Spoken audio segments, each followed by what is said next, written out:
Hi, good afternoon and welcome to the Marketplace. Coming up this afternoon, locally assembled VW vehicles unveiled today. We will explore what this means for Ghana's automobile industry. Also coming up this afternoon, Finance Minister Ken Ofori-Atta justifies the proposed 100 billion cedi CARES program for the economy. We'll tell you what he's been saying and get some analysis. Plus, later in the bulletin, thanks for being with us. We've got details right after this short break.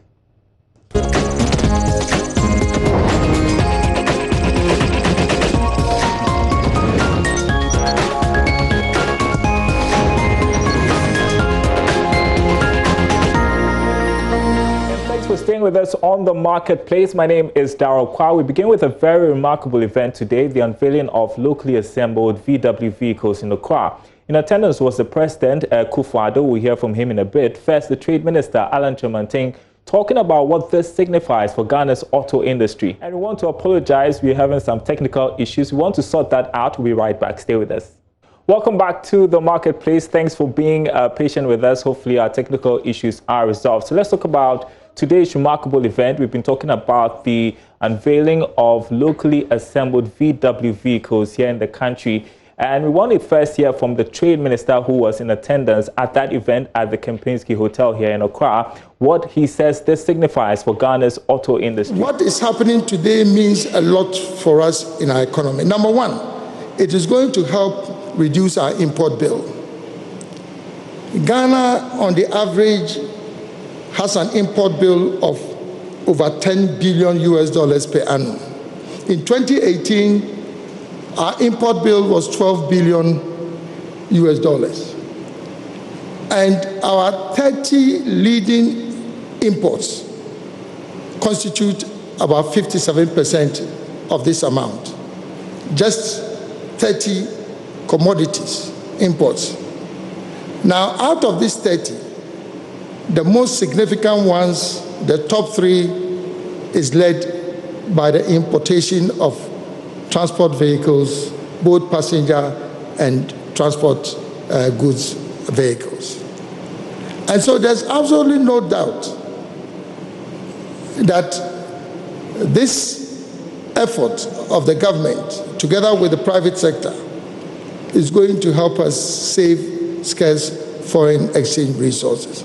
But it goes beyond that. It is also creating an opportunity for us to earn significant amounts of foreign exchange. And it is the foreign exchange that we earn that will stabilize our local currency. And we know that the global trade in the automobile industry is in trillions. Just across from Ghana, the market that is offered by a country like Nigeria alone is significant. So I believe that under the canopy of the African Continental Free Trade Area, this industry is also going to be a major export earner for us. Akufo-Addo said the move to assemble vehicles locally is part of measures to deepen self-reliance, especially during these times of the pandemic. He also ensured Ghanaians would have access to affordable vehicles. I'm expectant that the brands being assembled in Ghana will not only be affordable, but also be of the highest quality. I assure Volkswagen Ghana the government will continue to support the company in diverse ways to ensure the sustainability and profitability of this venture in Ghana. To this end, the Chief of Staff at the Office of the President has issued recently a new directive to all ministries, departments, and agencies, and indeed to the Public Procurement Authority, to give first preference to the acquisition of locally assembled vehicles when public funds are used to buy vehicles.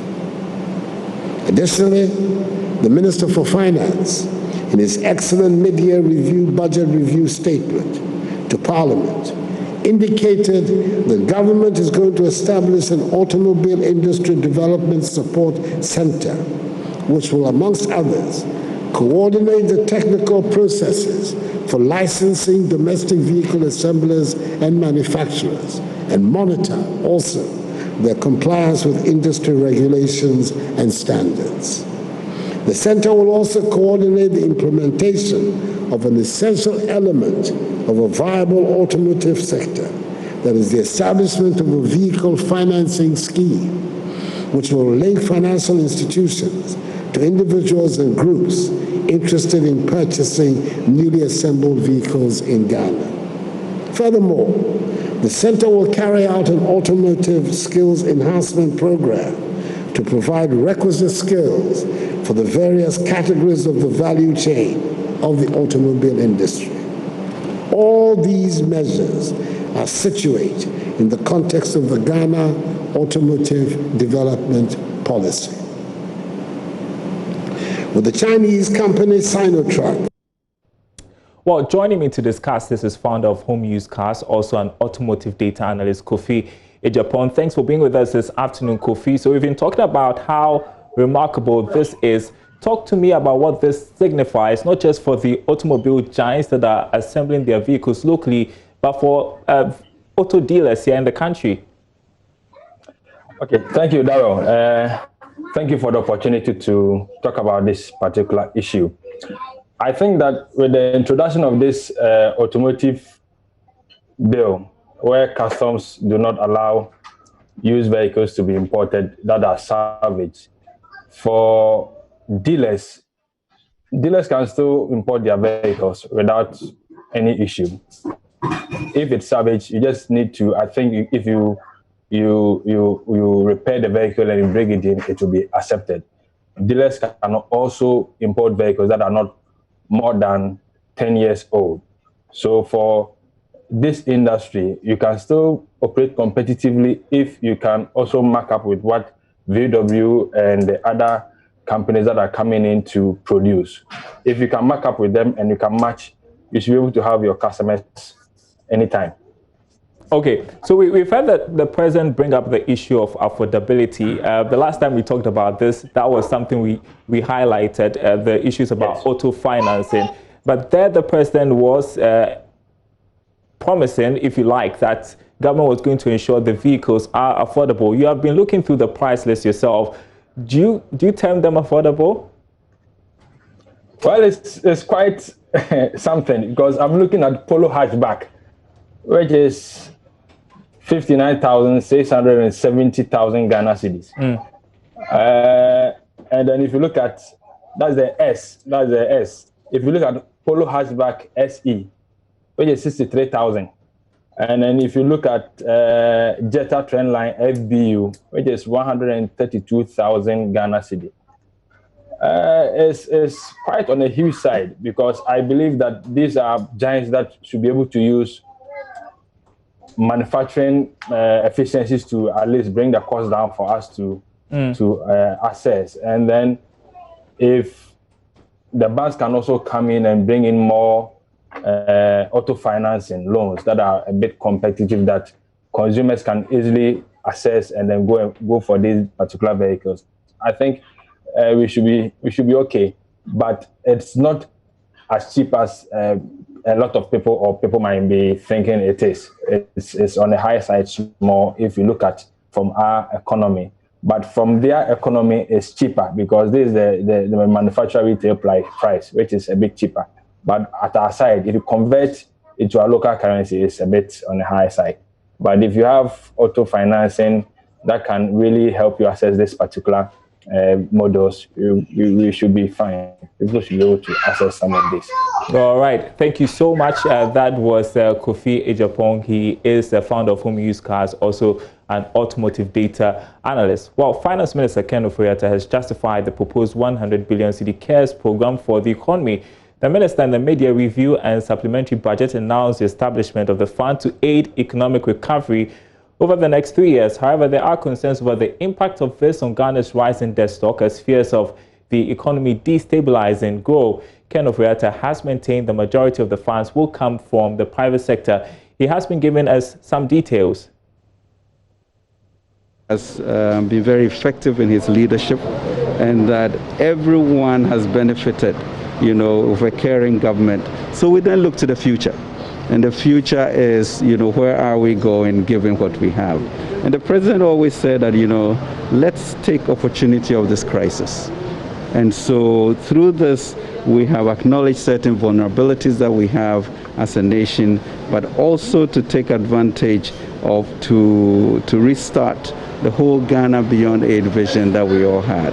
So his charge to us was to come up with a revitalization program that will ensure that we transform the economy. And we decided on 100 billion CD program over the 3-year period, which means that government will have to find additional 30 billion of resources.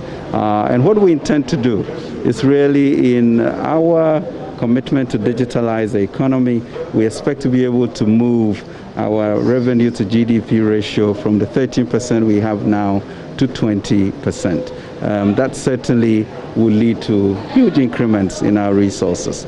We also obviously have not done very well with property taxes, and that is an area that we are going to try and mine, to look at our gold receipts, etc., and to look at the tax exemptions regime that we have. So through that, we believe we can get a 30 billion. Then there's another 70 billion, which will be a combination of FDI, private sector, domestic and foreign, PPPs, etc. And GIPC will be resourced to be a lot more effective than it has been. But more importantly, there will be a lot more deliberateness as to the areas we want to go to in turning Ghana into a regional hub for logistics, for manufacturing. You already know we've started with the auto industry, and that seems to be going very well. So really for us, there's a lot of excitement as to how we can create an environment for entrepreneurship in a very stable macroeconomic era. Well, let's get some analysis from Deloitte Ghana, which has been assessing the CARES program and other matters in its review of the mid-year budget. I'm joined by Yao Latte, who is the financial advisory leader. Yao, great to have you. Let's begin from your review of the CARES program, which the finance minister was touting. You say in your analysis that it is good, but the private sector needs more support. Let's begin from there. Programs we have in this mid-year budget review statement. As you recall, the Minister of Finance is, or the government is looking at about 30% financing from government and then 70% from the private sector, which means that the propensity of it increasing our debt burden or our deficit is reduced because we are having the burden on the private sector. But the private sector operators are currently having to deal with the adverse consequences of the pandemic. So the way to get the private sector to provide support for this CARES program is to help the private sector recover from the pandemic. If they recover from the pandemic, they'll be happy to support such a program. But if the private sector is struggling with this pandemic and the adverse consequences of it, then they may not be in the position to support government position on this, because we are expecting 70 billion from the private sector. So which aspect of the private sector are we looking at? Are they in the position to provide the 70 billion? So if government provides the right incentives to the private sector and they recover from the pandemic, they'll be happy to provide the counterparty financing that government expects under this program. Should be making going into 2021. Yes, yeah, I'm talking about taxes and exemptions, like you had the finance minister say. You make mention of that as well in your tax policy proposals that government should be considering going into 2021. Yes, so on the tax exemption side, I think we've looked at it in a number of ways. So the first one is an amnesty provision for tax that are outstanding, or those who we expect to pay any outstanding taxes over the years.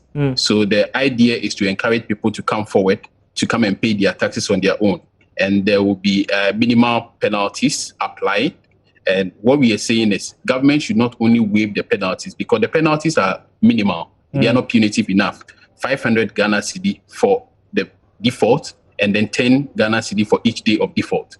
I think the punitive aspect is the interest on the outstanding amount. The interest is at 125% of the policy rate, which is currently about 18%. So, for instance, if someone has about 5 million Ghana cedi outstanding, what we are saying, we are compounding a monthly interest payment of 18% per annum on this outstanding balance. This is a lot more punitive. So government should not only waive the penalties, but also waive the interest on that payment. All right. All right. We will continue this conversation. Unfortunately, we've run out of time. Definitely some more to chew on from Deloitte Ghana's review of the mid-year budget. That'll be it for the marketplace. Thank you very much, Yao Latte. Up next, election brief with Arba Kumsin.